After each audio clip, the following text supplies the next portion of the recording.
Dedos Israel Centeno. Su única relación con la conciencia fue el olor.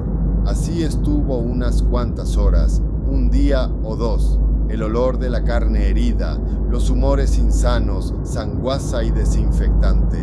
Olía con todo su cuerpo, especialmente por las costillas. Respiraba por las partes heridas, rasguños y moretones. Respiraba a través de los vendajes sin cambiar, las manchas de sangre seca, de amarillo yodo, las herrumbrosas costras, así la vida, la humedad del cuarto, el hacinamiento con otros cuerpos cercanos, relegados en sus procesos de sanación, abandonados a su suerte en el dispensario. Luego el oído comenzó a percibir el canto persistente de los grillos, silbidos, la estática afilada, metales en el vacío y las voces huérfanas de la palabra articulada, sonidos guturales, asexuados. Notó en los intercambios de tono la diferenciación de las entidades. Las entidades eran personas lanzando ruidos guturales y esos ruidos poco a poco se convirtieron en palabras. Se acabó la gasa. Vamos a tener que desinfectar con agua corriente. ¿Qué tiene de malo el agua corriente?, preguntaba una de las voces. El agua corriente calma la sed, calma el dolor, sana las heridas. Pero es que tú no puedes llamar a esto agua corriente. El agua que nos mandan viene en estas latas donde depositaban las mantecas. Dije agua corriente solo por decir agua. Este tipo está mal. No creo que llegue a mañana. Deberíamos separar a unos de los otros, pero no hay espacio. Y así Rubén Tenorio comenzó a sentir dolor por donde antes percibía los olores de aquellos que respiraban, a quienes las heridas les supuraban. El olor a orín y a mierda, a desinfectante barato, a querosén y a agua mezclada con vinagre y limón. Fueron horas o días y se hizo la luz dolorosa. La conciencia le vino a través de los sentidos, a cuentagotas. Su cabeza le pesaba. Recordó haberse visto ante el espejo de su cuarto, la cara larga y fofa, envejecida. Recordó su cuarto desordenado y pobre, la miseria de su vida lanzada por todas partes, las medias, las camisetas y la ropa interior, y él frente al espejo lanzando agua fría sobre aquel bistec,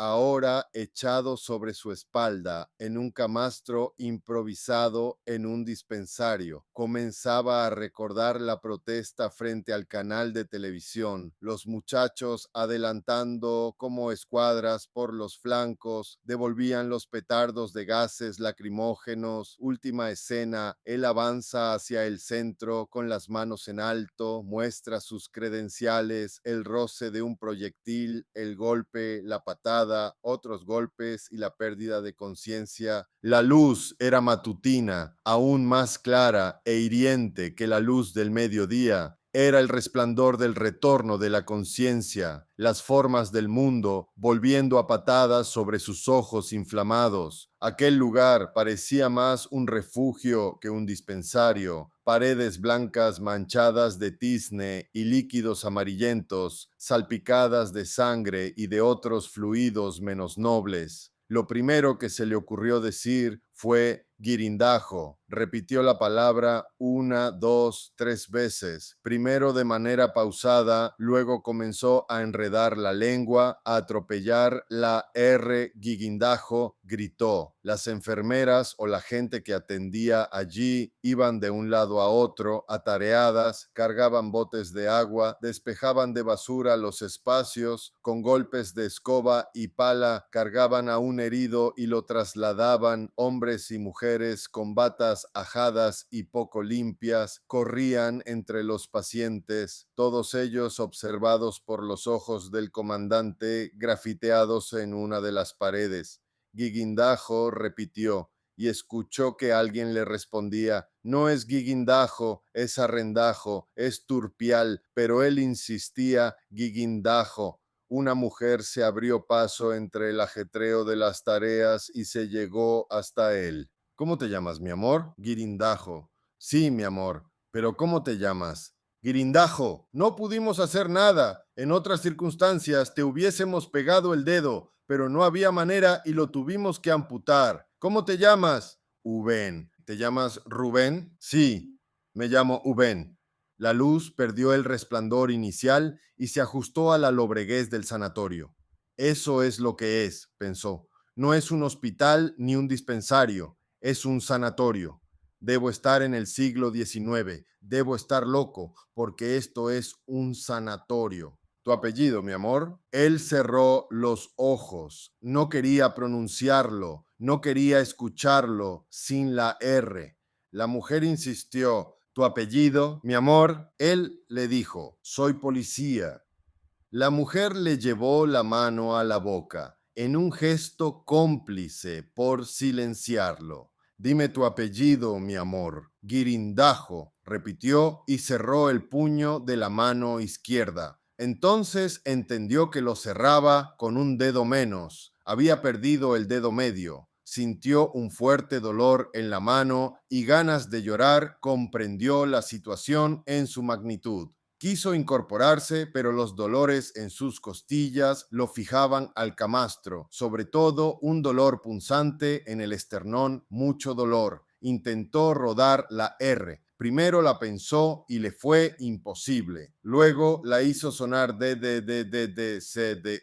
Mezclada la D con la Z, pensó en una lapa, en un animal del monte tratando de espantar a los insectos. Pensó en un enjambre de insectos que sonaban con Z y con D, pensó en sí mismo y en el inmenso dolor que lo abrumaba, que lo iba dejando de nuevo sin sentido, fijo como un monstruo en el catre de un sanatorio, pensó en los muchachos respondiendo los proyectiles con piedras y otras municiones que recogían del pavimento. Allí estaba, en el catre o en el pavimento, con un ardor intenso en la piel. Antes de perder la conciencia, no pronunció la frase, la pensó. Soy un guirindajo. Rubén Tenorio, ¿me escuchas, mi pana? Soy yo, Jorge, tu pana Jorge. ¿Estás cómodo? Te recogimos del dispensario en Los Ruices. Tuviste suerte. Una de las enfermeras es la hermana de Abelardo, ¿te acuerdas? Abelardo, el pataruco, el teniente Abelardo, chico, el de la división antifraude. Ella nos dijo que tenían a un policía en el dispensario, que lo sacáramos de allí antes de que los cubanos comenzaran a hablar, que no querían problemas. Claro, no sabíamos que eras tú. Entonces, un sargento de la Guardia Nacional que andaba por allí le dijo, ¿un policía de uniforme? No, no, dijo ella. ¿Qué va? Se imagina. Se hubiese venido abajo el dispensario si hubiese sido un policía con uniforme. Entonces el sargento dijo, debe ser alguien del SEBIN, uno de nuestros hombres de inteligencia, y llamó para que te sacaran de allá. Cuando te trajeron al hospital militar se dieron cuenta de que eras tú, un detective de la judicial, y encima un detective sin placa. Ya me lo dijo el jefe, que estás suspendido por andar metiendo las narices donde no debes, pero mi pana, lo importante es que estás aquí, me estás escuchando. Perdiste un dedo, Rubén, y parece que con la golpiza algo te pasó en la cabeza, un coágulo, un derrame. No estás paralítico, te mueves, pero algo pasó. Mira cómo me ves, Lelo. Te has quedado repitiendo guirindajo, lo dices una y otra vez, como si quisieras corregir algo. Es tu única respuesta a cualquier pregunta. Los doctores me han dicho que comprendes todo y que por alguna razón solo te animas a usar esta sola palabra. ¿Qué sucede, mi pana? Ya pasó todo. No estás paralítico, vale. Ha podido ser mucho peor. Los muchachitos esos te han podido linchar, ¿sabes? Guindarte como a un perro de un poste, o has podido recibir un tiro, están disparando, estos carricitos andan armados y han aprendido a lanzar emboscadas. No sé cómo llegaste al dispensario, quién te arrastró hasta allá. El jefe está preocupado por ti, manda a decir que ya no hay caso, que dejes de pensar en el caso, no solamente en el caso, en cualquier caso. ¿Me entiendes? Rubén Tenorio, es el momento de retirarse. Uno debe ser inteligente. Este fue un aviso. Coño, ¿no te das cuenta? Los coñazos de Dios son perfectos. Estos coñazos que te dieron tienen un sentido. Retiro, Rubén Tenorio, retiro. Yo ando de bajo perfil, no tengo casos, me llega mi sueldo íntegro a la cuenta del banco. Bueno, uno dice sueldo. Ahora me sobra tiempo para hacer trabajos administrativos. Tú sabes, el fiscal que pusieron nos ha mandado a revisar expedientes, a poner unos en una pila y otros en otra. Unos funcionarios en retiro deciden si se deshacen de ellos o los reprocesan. Tú sabes, mover una coma acá, sacar un testigo de allá. Un expediente puede ser muy útil en estos días porque la historia está muy movida. Pero tú, Rubén Tenorio, ni siquiera vas a tener que venir a la oficina. El jefe dice, retiro completo con todos los beneficios. No pongas esa cara, Rubén Tenorio, no se ha acabado el mundo. Pudiste haber terminado guindado en aquel poste. ¿Qué me dices? ¿Que no puedes decir guirindajo? Yo escucho guirindajo. ¿Qué le falta la R? Rubén Tenorio, tú eres pendejo. Yo escucho clarito, guirindajo, revólver, retiro, rata, revolución, Rodríguez, Rubén Tenorio. Claro que lo escucho clarito. Estás hablando bien, mi pana. ¿Cómo que no suena la R? Pendejo. Suena como una metralleta, Tenorio. Tú ves que perdiste un dedo. No fue el de la mano derecha, ni tampoco el dedo con que se aprieta el gatillo. A lo mejor no podrás pintar una paloma con esa mano, pero ya te las ingeniarás. Escucho tu nombre, Rubén. Si ruedas la R, el doctor me dijo que había tenido un pequeño episodio cerebrovascular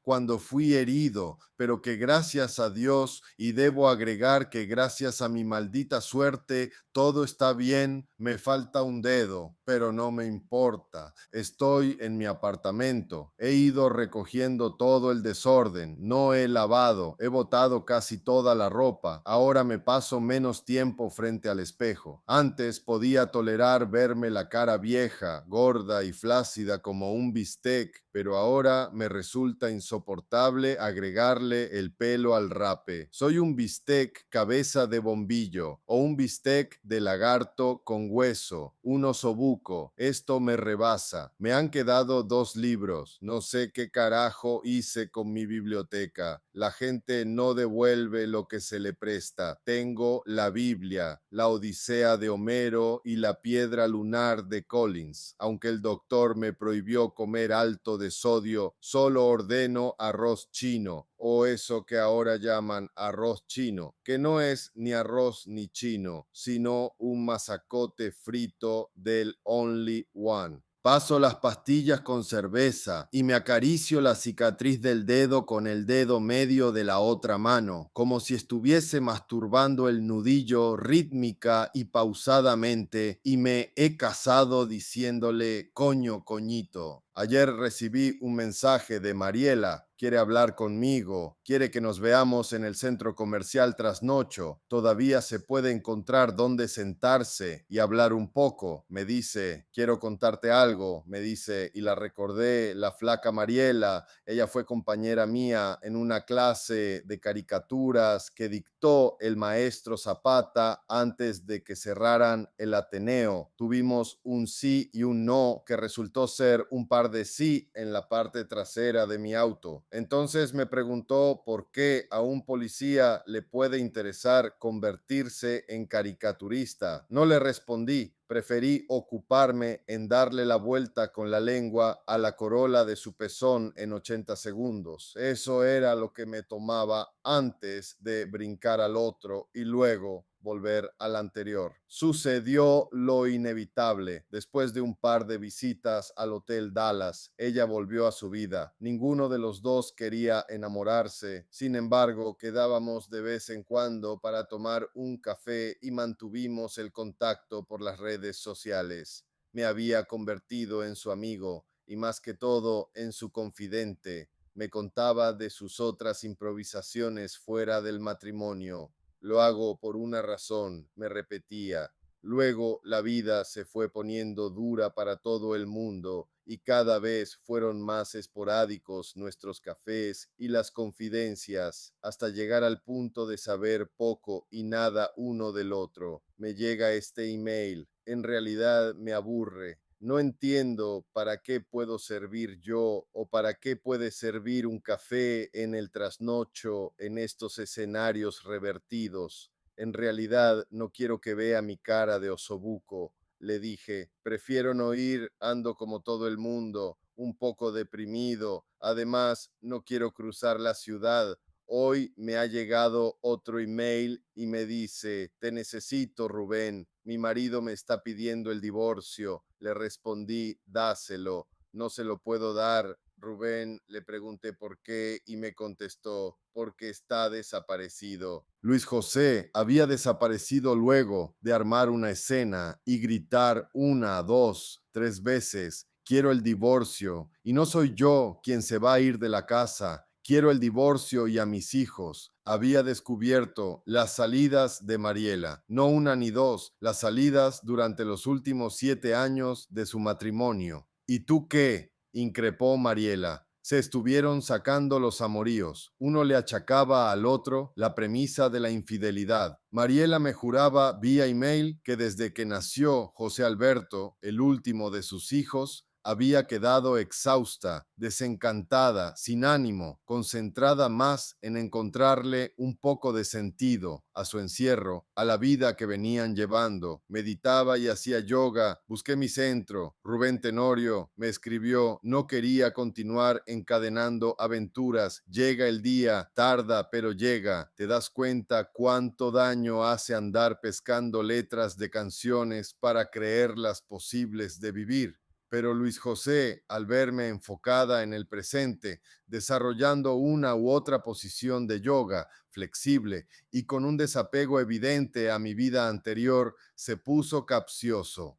Tú andas en algo, Mariela, en algo serio. Me imagino que debió haber contratado a alguno de tus amigos porque encontró asuntos viejos. Probablemente hasta tenga en sus manos algunas de las correspondencias que intercambiamos tú y yo agua pasada y me las enrostró. Traté de ser coherente y mantener el balance obtenido tras largas jornadas de disciplina y meditación. En otro momento le hubiera saltado encima, le hubiera gritado, echándole en cara lo que merecía. Sus asuntos con mi mejor amiga, las huidas al llano, sus ausencias de semanas, negocios, sus negocios. Sin embargo, estaba agotada y hasta acordé en concederle el divorcio, pero él insistió en los motivos. Deben aparecer los motivos. Mariela, adulterio, adulterio. Y así lo fui llevando hasta que el motivo desapareció y Luis José desapareció con él. Al principio creí, continuaba la carta de Mariela, que se había ido al llano, a la casa de Carolina, la mujercita con la que anda últimamente. No sé mucho de ella, solo sé que se llama Carolina y que vive en San Carlos. Una tarde recibí la primera llamada. Un hombre de voz muy fina, aguda, me afirma que a Luis José lo habían detenido en Valencia. Al tratar de indagar el motivo, la llamada se cortó. Me quedé sola en la línea. Me quedé preguntándome las razones por las que lo habrían detenido. En la madrugada de nuevo sonó el teléfono. Esta vez era una mujer con la voz gruesa, hombruna. Mariela, Mariela, se les escaparon unos falsetes. No te pongas a buscar a Luis José. No preguntes, Mariela, no preguntes nada. De nuevo me quedé sola en la línea. A pesar de mi desapego, de las respiraciones ejercitadas en mis horas de meditación, de la posición de loto, el sudor mojaba las palmas de mis manos, mi corazón daba brincos. Decidí llamar a mi suegro y él me dijo al otro lado de la línea, no, no, no, Mariela, no, no que don Bonilla, le increpé, no chica, no insista, le pregunté de nuevo y él me contestó, no y punto.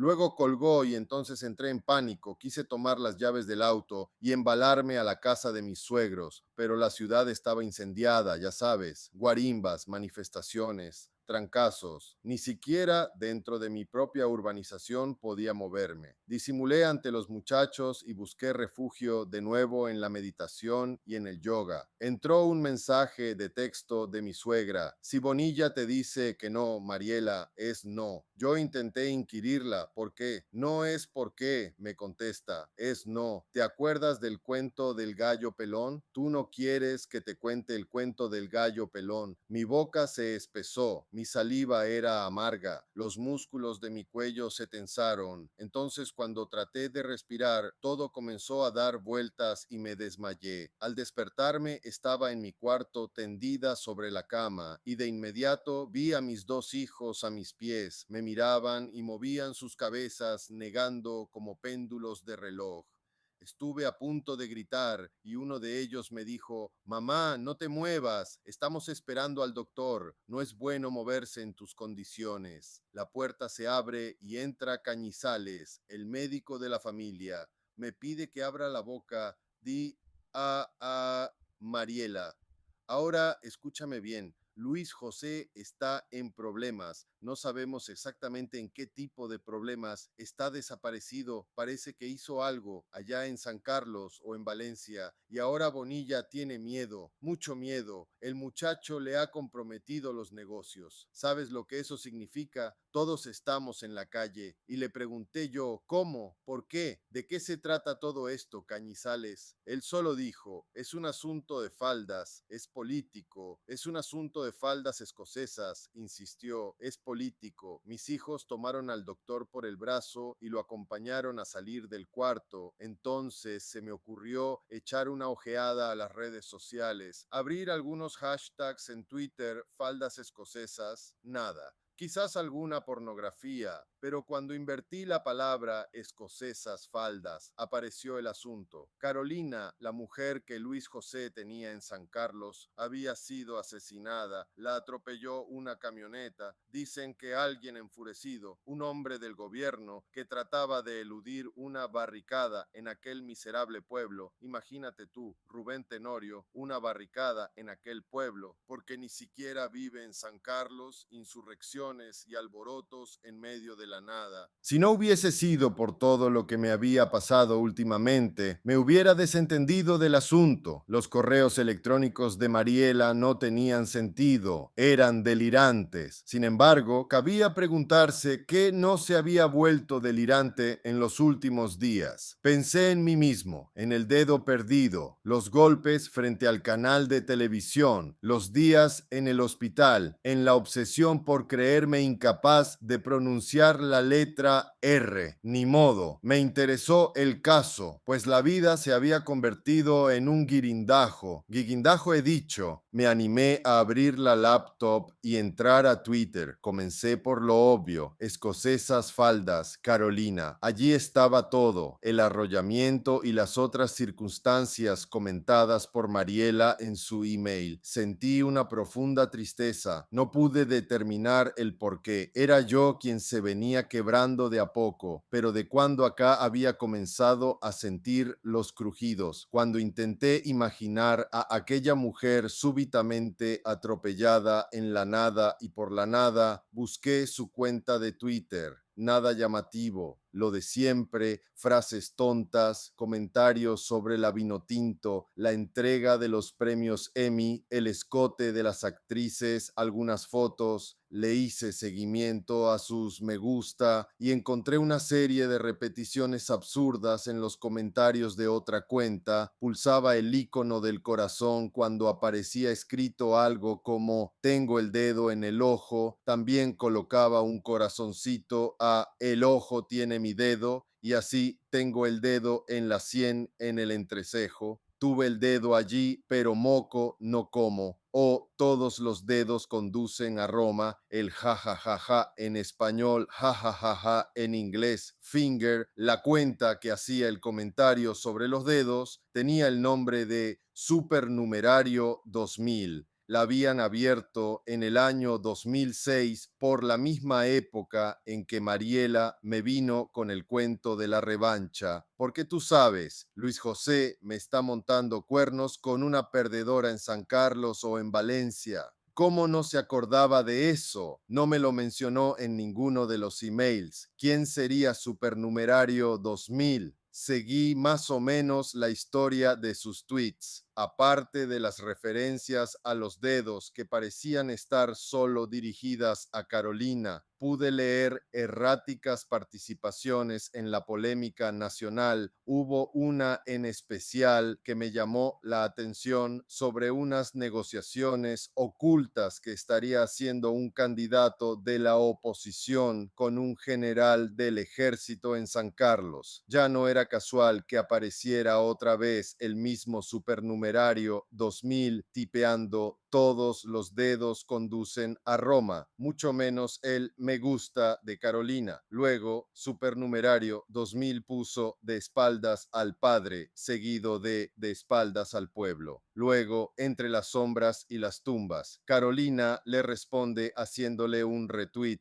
Ja, ja, ja, estás caliente. De inmediato, él dirige un tuit al nuevo fiscal general. Entre las sombras y las tumbas en San Carlos, en el culo tienes un dedo. Ja, ja, ja, escribe Carolina, a lo que le sigue un tuit de Supernumerario 2000 o el dedo lo tienes en el culo. Entre las sombras y las tumbas no es lo mismo, pero es igual. Me comenzaron a arder los ojos. Abrí algunas fotos de Carolina y recordé que en el 2006 le dije a Mariela, voy a averiguarte eso. Recuerdo haber suplantado una cuenta para escribirle a la mujer con la que supuestamente Luis José estaba involucrado. En mis archivos estaba el email y decía así: hola, soy amigo de Luis José. Este fin de semana voy para San Carlos y me gustaría que nos encontráramos. Recibí un email de respuesta.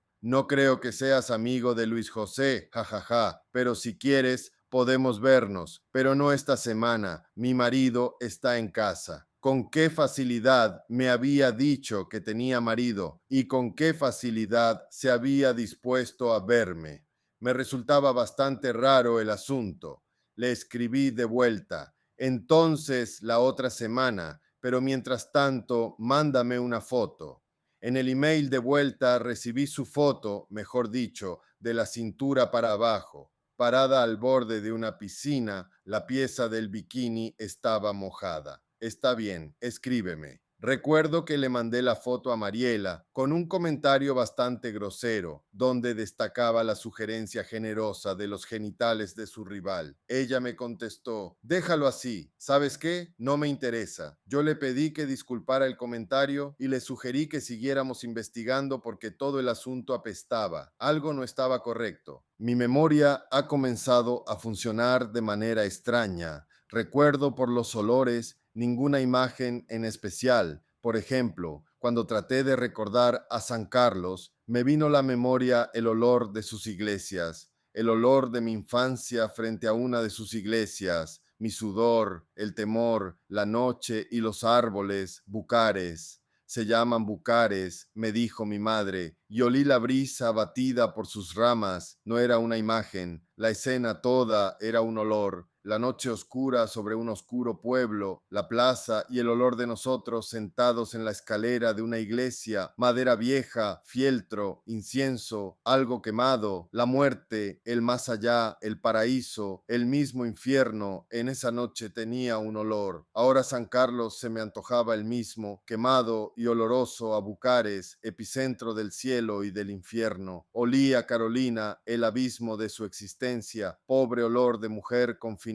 a aquel paisaje remecido por los bucares, el ceibo, Carolina, eres prisionera del ceibo. Luis José se había estado viendo con Carolina desde el 2007 y Carolina se había estado viendo con algunos otros desde antes de casarse. ¿Con quién estaba casada Carolina? Me reservo el apellido, hice una llamada aquí y otra allá, nadie me soltó gran prenda, pero con las hilachas pude tejer una pequeña una pantaleta. Recordé la foto de Carolina, del torso hacia abajo, el bikini mojado, la generosidad de sus genitales al lado de una piscina en una casa de San Carlos. No tenía mucho y no quería viajar a San Carlos. Tenía su apellido. Se lo había sacado con pinzas a Jorge, quien insistió: Pana, ¿no comprendes la palabra retiro? No abras esa cajita de mierda. Uno no se mete en problemas con la mujer de un militar.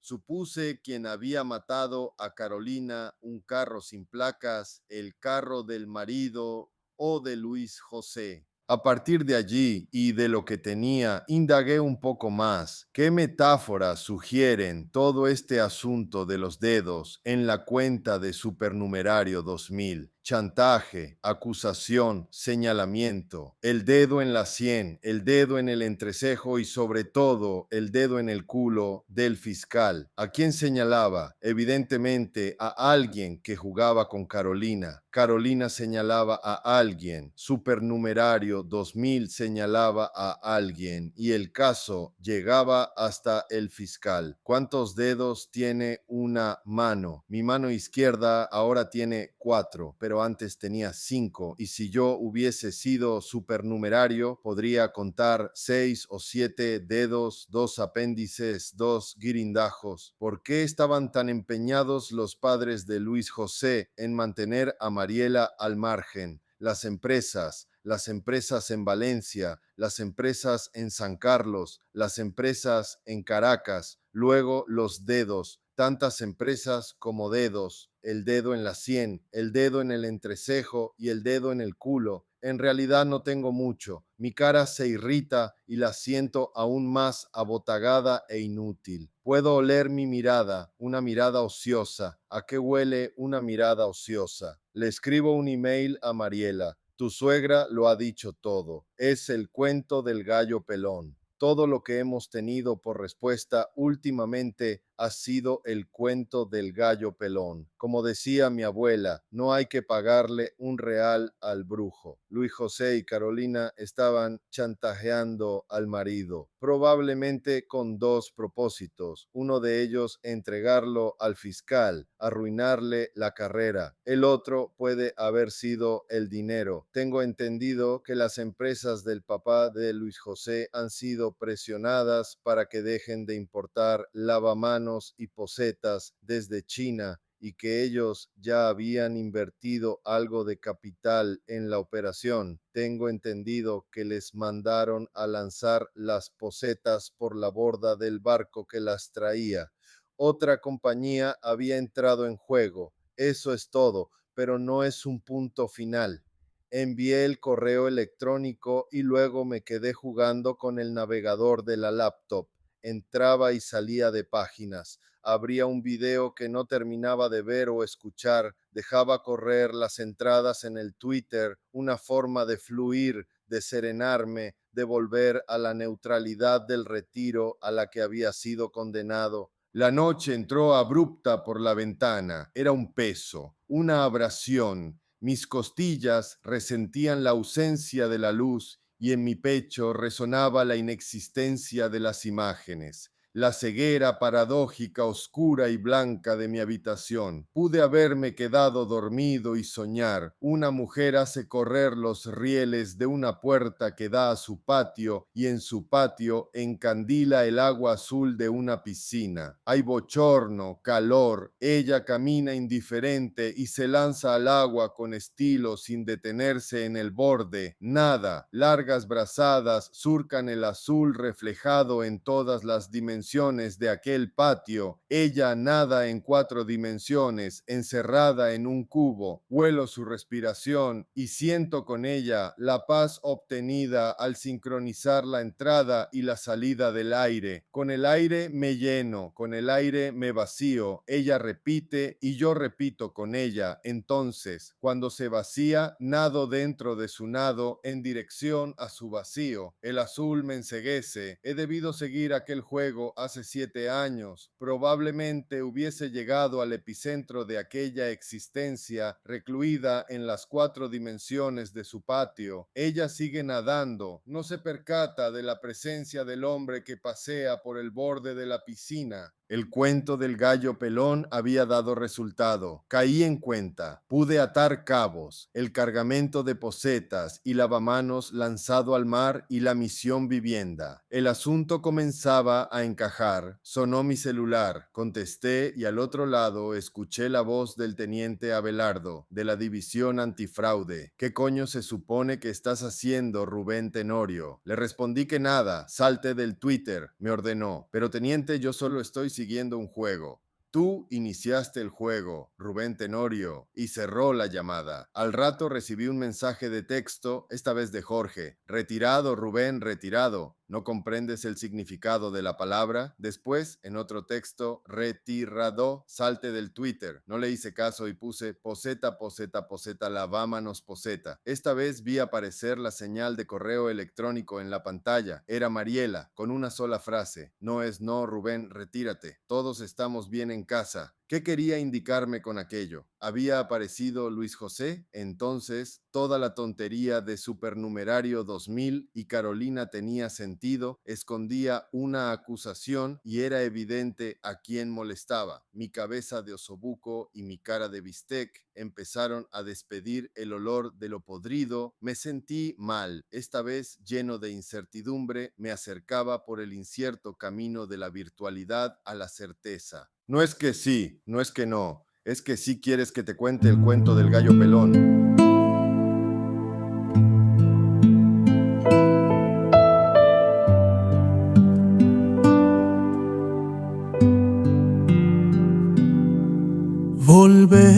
Volver con la frente marchita, siempre regreso a la nostalgia yo.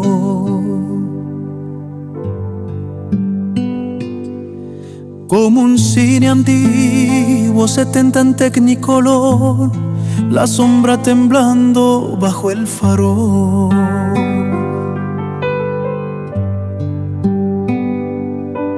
Ella duerme en la plata banda, la ciudad suspira alrededor.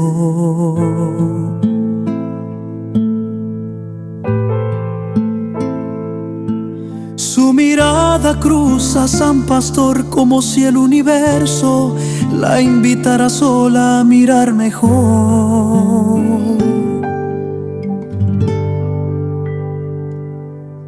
La luna dibuja su promesa sobre la calle que aprendí a amar.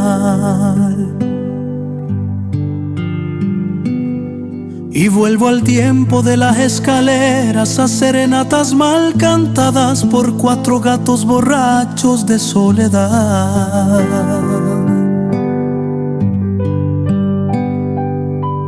Ninguna ventana se abre, la noche escucha y ella sueña con el mundo entero. El mundo está en tus manos, vida mía, aunque la noche tenga pocas estrellas.